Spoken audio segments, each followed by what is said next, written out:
Well, good morning, everyone. Welcome. Happy 4th of July to everyone. As you can see, I have my red, white, and blue shirt on here. I hope you're enjoying a pleasurable and safe July 4th holiday weekend.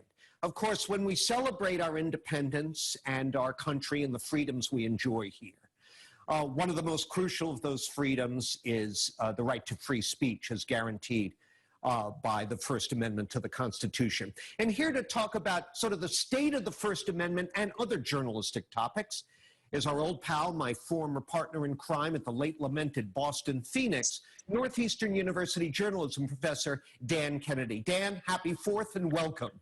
Happy 4th to you, John.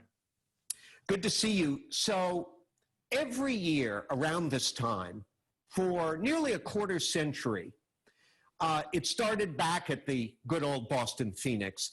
The Muzzle Awards are released. You've been the bearer of the flame for the Muzzle Awards for some time now. Explain to our viewers what they are and what they're supposed to achieve.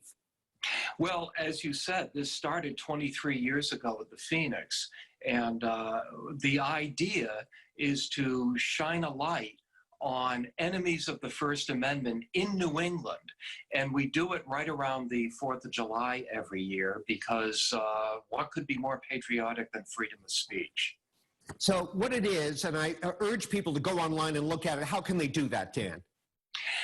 The best way to do it would be to go to WBZ-TV.org, scroll down to the bottom where you see the opinion section, and you'll find my Muzzle Awards as well as the great Harvey Silverglade's Campus Muzzle Awards, which always accompany them.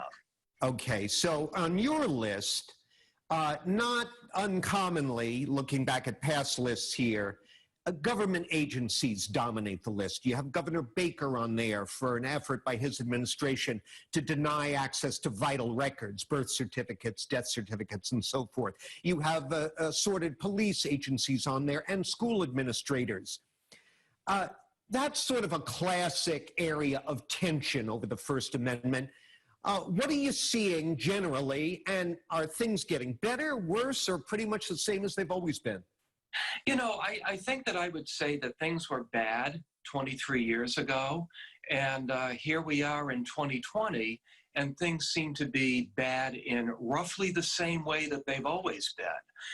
One of the aspects of the Muzzle Awards that I found interesting this year is that, of course, we've all had to go virtual because of the pandemic, and our lead muzzle involves a Black teacher who got into trouble because she made a reference to cops being racist in a remote lesson that somebody surreptitiously recorded and then started sending around to school officials.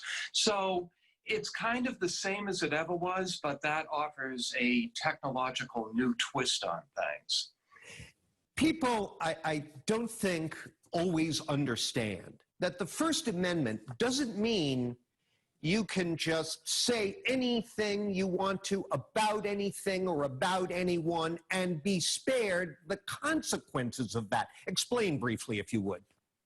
Well, first of all, what we do try to do is focus on instances of government censorship, because when private parties act in ways that muzzle speech, that doesn't really enter into the situation because, in a way, they're exercising their own freedom of speech.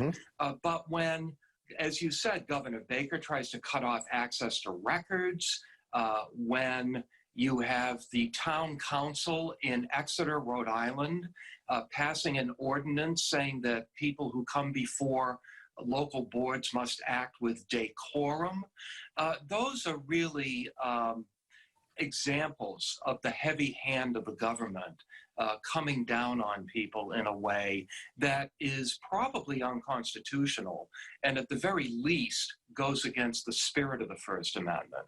And of course, the actual wording of the First Amendment is that Congress shall make no law abridging free speech, and hence the distinction with private organizations. On that note, Dan, let's take our break. And when we come back, we'll talk a little bit about private organizations, quote unquote, muzzling speech by their employees. when that private organization is a journalistic organization. And we'll do that when we continue our conversation with Northeastern University journalism professor Dan Kennedy in just a moment. Please stay with us.